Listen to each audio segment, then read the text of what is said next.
A very good evening to each one of you. This is Digant Chaudhary, your host, and I welcome you to DLC, Devashish law classes के इस मंच पे मैं आप सभी का स्वागत करता हूं।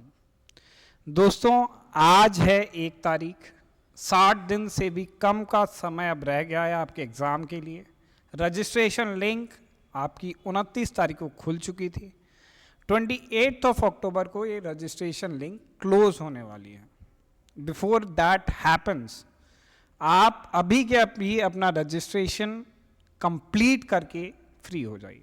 हमारे पास काफ़ी लोगों के मैसेजेस आ रहे हैं with respect to the doubts that they have with respect to filling this particular registration form. वो जो डाउट्स हैं वो स्पेशल कैटेगरी ऑफ स्टूडेंट्स के लिए ही हैं, जिनके मन में ये डाउट आ रहा है कि मैं 10th सेमेस्टर में हूँ या फिर मैंने एनरोल नहीं किया किसी भी स्टेट बार के लिए, उन्हें ही मेजॉरिटी ऑफ द प्रॉब्लम आ रही है। पर चलिए एक बार रजिस्ट्रेशन प्रोसेस समझ लेते हैं so that you can yourself apply अगर आपको कोई भी प्रॉब्लम आ रही है। देखिए, आप ऑल इंडिया बार एग्जामिनेशन की वेबसाइट पर जाएंगे, allindiabarexamination.com। सीधा ऑल इंडिया बार एग्जामिनेशन अगर आप गूगल पे भी लिखते हैं तो ये सबसे पहली लिंक है जो आपको खोलनी है। उसके बाद इस लिंक में आपके होम पेज पे ही लॉगिन या रजिस्ट्रेशन का ऑप्शन है। आपको यहाँ पे रजिस्ट्रेशन पे क्लिक कर देना है। रजिस्ट्रेशन क्लिक करने के बाद आपको ऑथेंटिकेशन प्रोसेस यहाँ पे मिलेगी कि आपको अपना मोबाइल नंबर और अपना ईमेल आईडी यहाँ पे वेरीफाई करवानी पड़ेगी, राइट। तो ये हो गया यूज़र रजिस्ट्रेशन। इसमें सबसे पहले मोबाइल नंबर डाला, उसे वेरीफाई कर दिया OTP के साथ, ईमेल आईडी डाला, उसे वेरीफाई कर दिया। एप्लीकेंट अपना नाम डाल दें, खुद के बनाए हुए आप पासवर्ड डाल दें। इसमें आपका कम से कम 8 कैरेक्टर का पासवर्ड होना चाहिए, एक कैपिटल लेटर होना चाहिए, एक स्मॉल न्यूमेरिकल होना चाहिए और उसके साथ साथ कुछ अल्फ़ा न्यूमेरिकल वर्ड्स होने चाहिए। तो इसमें मिला के टोटल वो एक सिक्योर स्ट्रॉन्ग पासवर्ड आपको 2 बार डालना पड़ेगा। जैसे ही आप इस प्रोसेस में आएंगे आपकी एक लॉगिन आईडी जनरेट हो जाएगी। तो जैसे ही वो लॉगिन आईडी आपकी जनरेट होगी आपको दोबारा उस पर लॉगिन करना पड़ेगा। अब ये लॉगिन आपको कैसे करना है, तो जैसे ही आपकी ईमेल आईडी और पासवर्ड आपके पास आ गया, सॉरी लॉगिन आईडी और पासवर्ड आ गया, तो वो लॉगिन आईडी और पासवर्ड आपको यहाँ पे डालना है। वो आपको मैसेज में, ईमेल में, हर जगह आपको पता चल जाएगा कि आपका लॉगिन आईडी और पासवर्ड आपका क्या है। आपको वही लॉगिन आईडी और पासवर्ड अपना डाल देना है।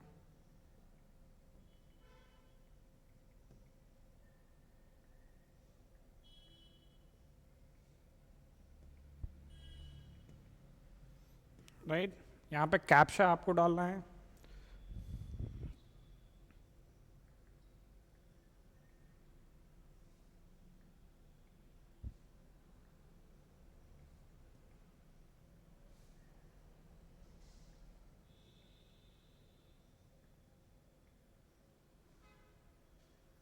इस तरीके से आप लॉगिन हो जाएंगे।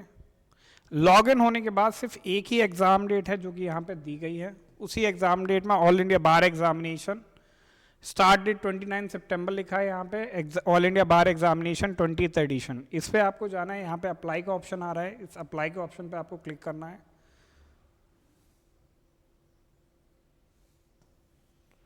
ठीक है, अब सबसे पहले पर्सनल डिटेल्स की बात करें। अब इसमें कुछ सेगमेंट्स हैं। पर्सनल डिटेल्स सेगमेंट नंबर 1 है A, B है एड्रेस डिटेल, 3rd है एजुकेशनल डिटेल्स, 4th है D है एग्जामिनेशन जिसमें लैंग्वेज और सेंटर चॉइस आपको करनी है, E है अटैचमेंट। अब अटैचमेंट वाला है वो संबंधित है किससे, सभी पे एप्लीकेबल है, पर यहाँ पे अंडरटेकिंग सिर्फ उन स्पेशल कैटेगरी ऑफ स्टूडेंट को ही सबमिट करनी पड़ेगी, जिसके बारे में अभी अपन इस वीडियो के अंत में बताऊंगा मैं आपको। फिर उसके बाद आपको एक डिक्लेरेशन देना होगा और फिर उसके बाद आपको पेमेंट करना होगा। फीस 3500 रुपये है, ये कम नहीं हुई है। पर्सनल डिटेल्स की बात करें तो बहुत ही बेसिक डिटेल्स आपको यहाँ पे डालनी है। Name of the applicant, nationality, mother's name, father's name, category यानी जनरल है, रिजर्व कैटेगरी है, जेंडर, आपका डेट ऑफ बर्थ। फिर एज कैलकुलेटर से यहाँ पे आप जैसे ही एज डालेंगे तो एज एज ऑन 7/8/2025 ये कट ऑफ डेट इन्हें डाली है, इस डेट के हिसाब से आपका एज कैलकुलेशन कर रहे हैं। मोबाइल नंबर आपने डाला, ऑल्टरनेट नंबर डाला, ईमेल आईडी डाली, person with different abilities PWD के बारे में specification the, type of government proof, तो यहाँ पे बहुत सारे गवर्नमेंट प्रूफ हैं, आधार है, पैन है, आप कुछ भी एक डाल सकते हैं। कैंडिडेट का टाइप डाल सकते हैं। अब देखिए यहाँ जब आप पर्सनल डिटेल्स में आएंगे तो this is most important. Are you a candidate without enrolment certificate और in final semester of a 3 year और 5 ईयर इंटीग्रेटेड डिग्री कोर्स। तो इस ऑप्शन पे आप जाएंगे तो येस या नो आपका ऑप्शन आएगा। यहाँ पे अगर आप येस क्लिक करते हैं तो अल्टीमेटली आपको फिर फॉरवर्ड करेगा, जहाँ पे आपको अपना एक डिक्लेरेशन डालना पड़ेगा, आपके डॉक्यूमेंट्स आपको अपलोड करने पड़ेंगे। तो उसकी अंडरटेकिंग जो है, वो अंडरटेकिंग का फॉर्मेट जब आप ऑल इंडिया बार एग्जामिनेशन की वेबसाइट पे जाएंगे, ये बार काउंसिल ऑफ इंडिया की सेम वेबसाइट पे आप गए, यहाँ पे आपने नोटिफिकेशन पे क्लिक किया, तो नोटिफिकेशन में सबसे पहला नोटिफिकेशन वही है। मैं थोड़ा इसे जूम इन कर देता हूँ ताकि आप लोगों को ये विजिबल हो जाए, ठीक है। तो ये नोटिफिकेशन में जैसे ही जाएंगे, ये आप ही के बारे में नोटिफिकेशन है, notification regarding registration for all India bar examination for final year final semester candidates without backlogs. यानी अगर आप 9th सेमेस्टर में हैं तो आप इसके लिए एलिजिबल नहीं हैं, अगर आप 5th सेमेस्टर में हैं तो आप इसके लिए एलिजिबल नहीं हैं। आपको 10th सेमेस्टर में होना पड़ेगा for 5 degree course, 5 year degree course, और आपको 6th सेमेस्टर में होना पड़ेगा for a 3 year degree course after graduation. तो आप एलिजिबल होंगे, प्लस आपका कोई बैकलॉग एटीकेटी नहीं होना चाहिए, ठीक है। या तो फिर आपकी दूसरी कैटेगरी क्या है कि आप पास हो चुके हैं पर आपको डिग्री नहीं मिली है। तीसरी कैटेगरी क्या है कि आप पास हो चुके हैं, आपके पास डिग्री भी है, पर अभी तक आपने अपना प्रोविजनल रजिस्ट्रेशन नहीं कराया है किसी भी स्टेट बार काउंसिल के अंदर। तो उन तीनों कैटेगरी कैंडिडेट्स को यहाँ पे क्या करना पड़ेगा, सुप्रीम कोर्ट द्वारा व्यवस्था दी गई है कि आप एक अंडरटेकिंग देके प्रोविजनली अभी एग्जाम में अपीयर होके इसे क्लियर कर सकते हैं। With in 6 months of this clearance आपको अपने सारे डॉक्यूमेंट्स जिसकी आप अंडरटेकिंग दे रहे हैं, B it degree, B it provisional registration, जो भी है वो सब आपको सबमिट करना पड़ेगा ऑल इंडिया बार एग्जामिनेशन की वेबसाइट पर जाकर, ठीक है। तभी आपको सर्टिफिकेट ऑफ प्रैक्टिस इशू होगा, वरना ये सर्टिफिकेट ऑफ प्रैक्टिस इशू नहीं होगा। तो ये आपका रहेगा, ये एलिजिबिलिटी में बता चुका हूँ, लॉ ग्रेजुएट्स की ये सारे आपके प्रीवियस वीडियो में बता चुका हूँ। एक बार अंडरटेकिंग बस मैं आपको दिखा दूँ, to AIB department bar council of India New Delhi, undertaking regarding AIB eligibility for final year law students and candidate without enrollment certificates। तो यहाँ पे basic detail, I name of the candidate, ये बेसिक सा एक फॉर्मेट है। यही format as it is आपको word में कॉपी करना है, या फिर इसका भी फॉर्मेट आपको PDF में मिल जाएगा।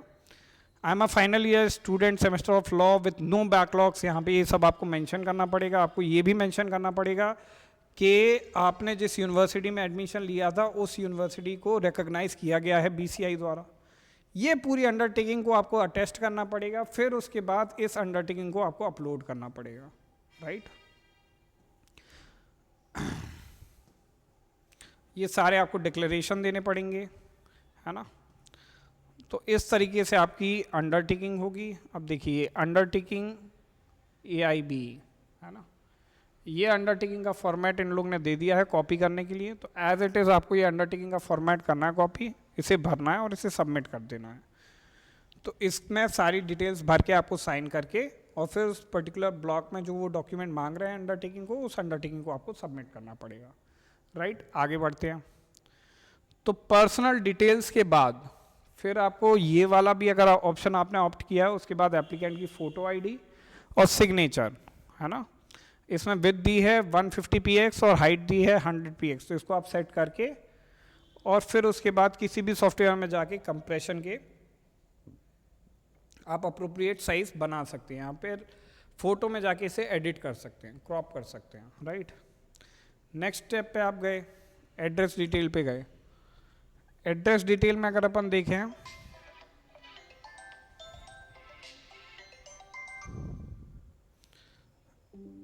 एड्रेस डिटेल में अगर अपन जाएं तो एड्रेस डिटेल में एड्रेस लाइन केयर 1, तो पहला आपका permanent address, permanent address for correspondence, same as permanent address भी आप कर सकते हैं। इसमें एड्रेस लाइन 1, 2, 3, 4 ये सब दिया है, स्टेट दिए हैं, डिस्ट्रिक्ट दी है, ब्लॉक तालुका दिए है, पंचायत विलेज दिए, पिन कोड दिया है। इसके बाद अगर अपन नेक्स्ट स्टेप पे आए तो अब एजुकेशनल डिटेल्स पे अपन आ जाएंगे, राइट। एजुकेशनल क्वालिफिकेशंस, तो एजुकेशनल क्वालिफिकेशंस में सेकेंडरी क्वालिफिकेशन यानी क्लास 10th में सारा डिस्क्रिप्शन है आपका।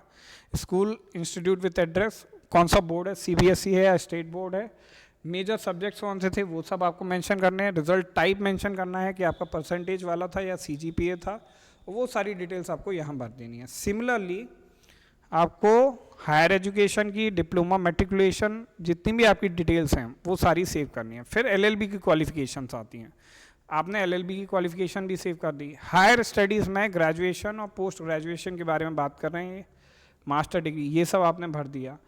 उसके बाद फिर आप आ गए अगले चरण पे, एडिशनल क्वालिफिकेशन में आपको जो भी डालना हुआ आपने डाल दिया। उसके बाद आ गए फिर अगले चरण पे, एजुकेशन के बाद एग्जामिनेशन का लैंग्वेज और सेंटर कोड आपने डाल दिया। तो एग्जामिनेशन का नाम डाला, choice of examination paper, language, ये इंग्लिश में भी है, हिंदी में भी है और काफ़ी लैंग्वेजेस में। देखिए कितनी सारी, लगभग जितनी भी नेशनलाइज्ड लैंग्वेजेस हैं जिन्हें शेड्यूल के अंदर, शेड्यूल 8 के अंदर रिकग्नाइज किया गया है, वो सारी लैंग्वेजेस हैं। लैंग्वेज देखिए कौन कौन सी है, मलयालम है, असमीज़ है, बंगाली है, गुजराती है, हिंदी है, कन्नड़ है, कश्मीरी है, कोंकणी है, मलयालम है, मणिपुरी है, मराठी है, नेपाली, उड़िया, पंजाबी, संस्कृत, सिंधी, तमिल, तेलुगु, उर्दू, बोडो, संथली, मैथिली, डोगरी और इंग्लिश। इतने ऑप्शंस आपके पास रहेंगे इंग्लिश के with respect to language. Second city आपको प्रेफरेंस भरना और थर्ड सिटी प्रेफरेंस आपको भरना है। ये सारे प्रेफरेंस भरने के बाद अल्टीमेटली फिर आप चले जाएंगे शेड्यूल ऑफ इवेंट्स। तो शेड्यूल ऑफ इवेंट्स में एक बार इन्होंने बता दिया कि ये आपका शेड्यूल ऑफ वो रहेगा, शेड्यूल ऑफ इवेंट्स मतलब कौन सा इवेंट कब होना है, कब आपका रजिस्ट्रेशन शुरू हो रहा है, कब क्लोज हो रहा है, किस डेट को आपका पेपर है। अब इसमें ये प्रिकॉशंस दी गए हैं, तो थोड़ा सा इन प्रिकॉशंस पे भी नज़र आप रखिएगा कि आपको अपना ईमेल आईडी, मोबाइल नंबर सब कुछ सही देना है, अपनी एप्लीकेंट की लॉगिन आईडी, पासवर्ड शेयर नहीं करना है ना, हमेशा लॉग आउट कर दें, ये सब चीज़ें आपको कर देनी है। और उसी के साथ फिर आपका जो काम है वो ख़त्म हो जाएगा। उसके बाद फिर आप पेमेंट गेटवे पे जाएंगे, पेमेंट करने के बाद जैसे ही आप फीस भरेंगे तो आपका रजिस्ट्रेशन प्रोसेस कंप्लीट हो जाएगा। Do remember this guys, but कि जैसे ही आप ऑल इंडिया बार एग्जामिनेशन का रिजल्ट अनाउंस होता है उस दिन से 6 महीने का टाइम आपको मिलेगा। उन 6 महीने में या तो फिर आपके पास डिग्री नहीं है तो अपनी डिग्री आपको सबमिट करनी पड़ेगी। अगर आपका प्रोविजनल रजिस्ट्रेशन किसी भी स्टेट बार के साथ नहीं है तो वो प्रोविजनल रजिस्ट्रेशन आपको कराना पड़ेगा। तो ये सारे प्रिकॉशंस आपको ऑलरेडी लेने पड़ेंगे and then ultimately you can succeed, right. फिर आपका इस तरीके से रजिस्ट्रेशन प्रोसेस कंप्लीट होगा। I hope this information was useful to you. इसे शेयर करें जो भी बच्चे दे रहे हैं एग्ज़ाम। हमारा कोर्स के बारे में मैं जानकारी दे दूं, एक सेकेंड। हमारा जो कोर्स है वो 1 तारीख यानी कि आज से हमारे बैचेस स्टार्ट हो रहे हैं। अभी जो बैच है वो क्लोज नहीं करूंगा मैं, अभी एडमिशन्स आते रहेंगे। हमारा जो कोर्स है वो 2 घंटे में डेली पढ़ाऊंगा, 8:30 से 10:30 बजे रात तक मैं पढ़ाऊंगा। आपको जितने भी बेयर एक्ट्स हैं, जो मेजर बेयर एक्ट्स हैं, इंपॉर्टेंट बेयर एक्ट्स हैं, उसमें 60 से 70% बेयर एक्ट मैं कवर टू कवर पढ़ाऊंगा। उसके अलावा मैं हाईलाइटेड बेयर एक्ट्स भी आपको दूंगा, लैंडमार्क जजमेंट की लिस्ट भी दूंगा, आपको कंसेप्चुअल नोट्स भी दूंगा। और ये सब देने के बाद फिर आपसे एक्सपेक्ट करूंगा कि आप पढ़ाई में उत्तीर्ण हो जाए। आपको डेली आना है क्लास में कोई ब्रेक्स नहीं है। रिकॉर्डेड लेक्चर्स हमारे अवेलेबल रहेंगे ऐप पे, जिसे हफ्ते भर के अंदर अंडर कंस्ट्रक्शन है, हफ्ते भर में वो ऐप भी आपके लिए अवेलेबल करवा दी जाएगी।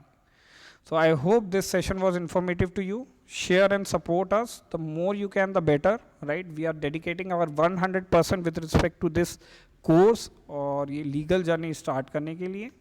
Thank you so much for watching, right? मेरा YouTube का हैंडल आपको पता ही है, DLC for AIB, जिस पे आप ये वीडियो देख रहे हैं। टेलीग्राम का हैंडल है देवाशीष लॉ क्लासेस DLC, तो आप जाके वहाँ पे सब्सक्राइब कर सकते हैं, फ्री कंटेंट वहाँ पे अवेलेबल होगा। चलिए, थैंक यू।